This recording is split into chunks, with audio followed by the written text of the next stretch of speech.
Primeira República. Atualmente, vivemos em uma república democrática, ou seja, o chefe do Estado, o presidente, é eleito pelo povo para governar. Mas você sabe como se iniciou essa forma de governo em nosso país?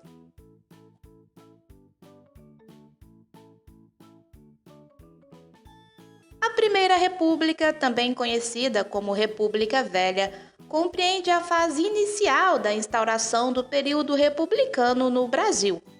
Ela se iniciou com a proclamação da República em 15 de novembro de 1889, que se deu através de um golpe promovido por militares e se estendeu até 1930, com a chamada Revolução de 30, liderada por Getúlio Vargas.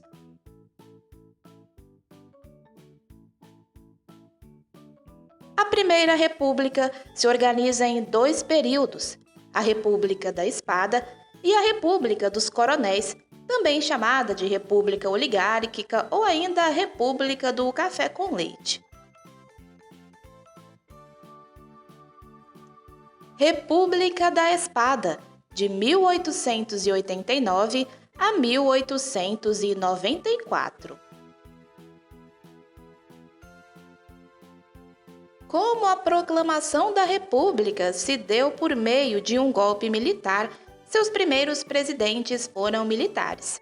A República da Espada foi o período em que o país foi governado pelos marechais Deodoro da Fonseca, que liderou de 1889 a 1891, e o Marechal Floriano Peixoto, que governou de 1891 a 1894.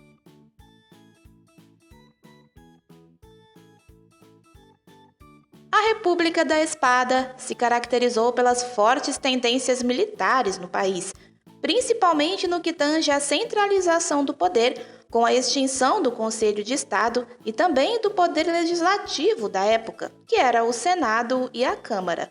Ela também é marcada pela industrialização, com a concessão de vários incentivos à indústria e também o autoritarismo, que inclusive atribuiu o apelido de Marechal de Ferro ao Marechal Floriano Peixoto.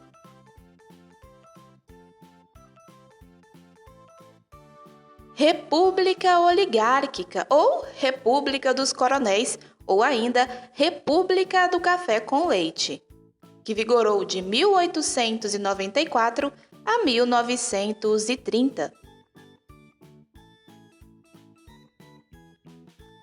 Tal período correspondeu à existência de diversos acordos políticos, o que permitiu que o país fosse administrado por um determinado grupo de pessoas, em sua maioria membros da sociedade cafeeira, ruralistas e coronelistas, daí o nome oligarquia, que vem do grego oligos, poucos, e arc, poder.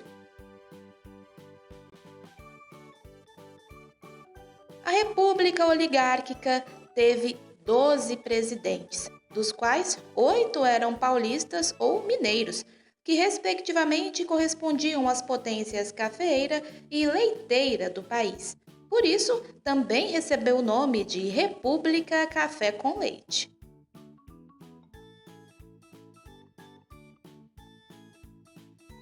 O primeiro presidente da República Oligárquica foi o paulista Prudente de Moraes, que governou de 1894 a 1898. O segundo foi o paulista Campos Sales, que governou de 1898 a 1902. O terceiro foi o também paulista Rodrigues Alves, que governou de 1902 a 1906. O quarto foi o mineiro Afonso Pena, que governou de 1906 a 1909, quando faleceu.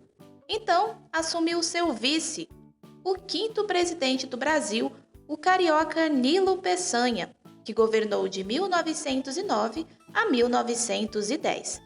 O sexto foi o sul-riograndense Hermes da Fonseca, que governou de 1910 a 1914.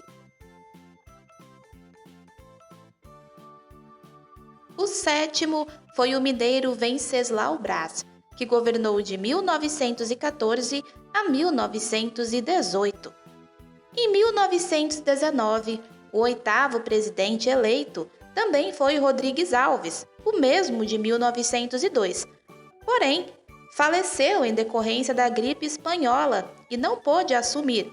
Então, seu vice, o mineiro Delfim Moreira, assumiu a presidência por pouco mais de 6 meses em 1919. O nono foi o paraibano Epitácio Pessoa, que governou de 1919 a 1922. O décimo foi o mineiro Arthur Bernardes, que governou de 1922 a 1926. O 11º foi o carioca Washington Luiz, que governou de 1926 a 1930. O último eleito, o 12º, foi o paulista Júlio Prestes, que nem chegou a assumir e tampouco a governar, devido ao estopim da Revolução de 30. A República Oligárquica se caracterizou por promover a descentralização do poder presidencial por meio da concessão de maior independência aos governadores, o que contribuiu para que o coronelismo se fortalecesse e, consequentemente, também a ruralização, além de manter o caráter de autoritarismo, como o voto de cabresto, que elegia seus candidatos por meio da compra de votos ou de abusos de poder, e também as fraudes eleitorais, haja vistas que os muitos acordos políticos, em diversos casos, necessitavam de manobras ilegais.